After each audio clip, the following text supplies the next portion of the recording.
ಕತ್ರಿಘಟ್ಟ. ಸುಮಾರು ನಾನು 22 ವರ್ಷಗಳಿಂದ ಈ ಲೋಕ ಕಲ್ಯಾಣಕ್ಕೋಸ್ಕರ ಯಾಗಗಳನ್ನು ಮಾಡ್ತಾ ಬಂದಿದ್ದೀನಿ. ಹಾಗೆ ಸುಮಾರು 2017ರಲ್ಲಿ 6,000 ಹೆಣ್ಮಕ್ಳಿಗೆ ಬಾಗಿನ ಕೊಡ್ತಾ ಬಂದಿದ್ದೀವಿ. ಈ ಕತ್ರಿಘಟ್ಟ ಬದಲಿಸುವಂಥ ಹೋಗಬೇಕಾಗಿ ಈ ಸಲೂ ಸಹ ನಾನು ಹೆಣ್ಮಕ್ಳಿಗೆ ಯಾರೇ ಬರಲಿ ಕಲಿಕಾರನ್ನು ಬಳೆ ಕೊಟ್ಟು ದೌರ್ಬಲಕರಣೆ ಮಾಡಿ ಮತ್ತು ಒಂದು ಚಂಡಿ ಯಾಗ ಮಾಡ್ತಾ ಇದ್ದೀವಿ. ಹಿಂದಿನ ದಿನ ಸಂಜೆ 4 ಗಂಟೆಗೆ ಭಾನುವಾರ ಗಣಪತಿ ಹೋಮ, ಪುಣ್ಯ ಪಾರಾಯಣವನ್ನು ಮಾಡ್ತಾ ಹೋಗ್ತೀವಿ. ಬೆಳಿಗ್ಗೆ 5ನೇ ತಾರೀಕು ಬೆಳಿಗ್ಗೆ 6ರಿಂದ ಮಧ್ಯಾಹ್ನ 12 ಗಂಟೆ ಒಳಗಡೆ ಚಂಡಿ ಯಾಗ ಮಾಡ್ತೀವಿ. ಬರುವ ಅಲ್ಲಿ ನಮ್ಮ ಕಲಾ ಪರಿವಾರ ತಂಡದಿಂದ ಬೆಳಿಗ್ಗೆ 6ರಿಂದ 11 ಗಂಟೆವರೆಗೂ ಭಜನಾ ಇರ್ತದೆ. ಅವರ ಕಲಾ ಪೂರ್ತಿ ತಂಡಗಳೇ ಬರ್ತದೆ. ಒಂದು 100-150 ಜನ ತಂಡ ಕಾರ್ಯಕ್ರಮ ಇರ್ತದೆ. ಹಾಗೆ ಈ ಕಾರ್ಯಕ್ರಮದ ದಿವ್ಯ ಸಾನ್ನಿಧ್ಯ ವಹಿಸ್ತಿರೋದು ಪರಮಪೂಜ್ಯ ಶ್ರೀ ಶ್ರೀ ಶಿವಾನಂದ ಶಿವಯೋಗಿ ರಾಜೇಂದ್ರ ಮಹಾಸ್ವಾಮಿಗಳು, ಕೋಡಿಮಠ, ಹಾರನಹಳ್ಳಿ ಅವರ ದಿವ್ಯ ಸಾನ್ನಿಧ್ಯದಲ್ಲಿ.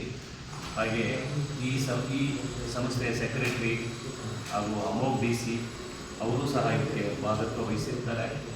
ಈ ಸಲ ಮಧ್ಯಾಹ್ನ ಬರುವ ಎಲ್ಲ ಭಕ್ತರಿಗೂ 12 ಗಂಟೆಗೆ ಪೂರ್ಣಾವಧಿ ಇರುತ್ತೆ. ಎಲ್ಲ ಹೆಣ್ಮಕ್ಳಿಗೂ ಅರಿಶಿಣ ಕುಂಕುಮ ಕೊಡುವ ಸಂಪ್ರದಾಯ ಇಟ್ಕೊಂಡಿದ್ದೀವಿ. ಈ ಸಲ ಯಾರೇ ಬರಲಿ ಎಲ್ಲ ಹೆಣ್ಮಕ್ಳಿಗೆ.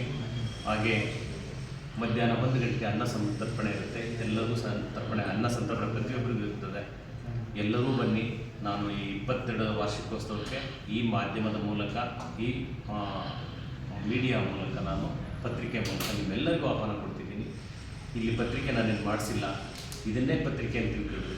ಪ್ರತಿಯೊಬ್ಬರೂ ನನ್ನ ತಾಲೂಕಿನ, ನನ್ನ ಜಿಲ್ಲೆಯ ಯಾರಿಗೆ ಈ ಪತ್ರಿಕೆ ತಲುಪಿದ ತಕ್ಷಣ ಇದನ್ನೇ ಪತ್ರಿಕೆ ಅಂತ ತಿಳ್ಕೊಂಡು ಬಂದು ನೀವು ಎಲ್ಲ ಸೇರಿ ಮತ್ತು 2026 ಬೇರೆ ಕಾಲಿಡ್ತಾ ಇದ್ದೀವಿ.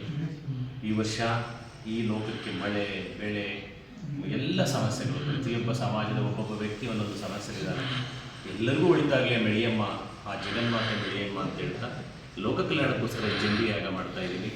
ಎಲ್ಲರೂ ಸೇರೋಣ, ಆ ತಾಯಿಯ ಕೃಪೆಗೆ ನಾವೆಲ್ಲ ಪಾತ್ರ ಆಗೋಣ ಅಂತ ಹೇಳ್ತಾ, ಹಾಗೆ ಎಲ್ಲರೂ ಸೇರಿ ಒಟ್ಟಿಗೆ ಈ ಚಂಡಿ ಹೋಮವನ್ನು ಚಂಡಿ ಯಾಗವನ್ನು ಪರಿಪೂರ್ಣ ಮಾಡೋಣ ಅಂತ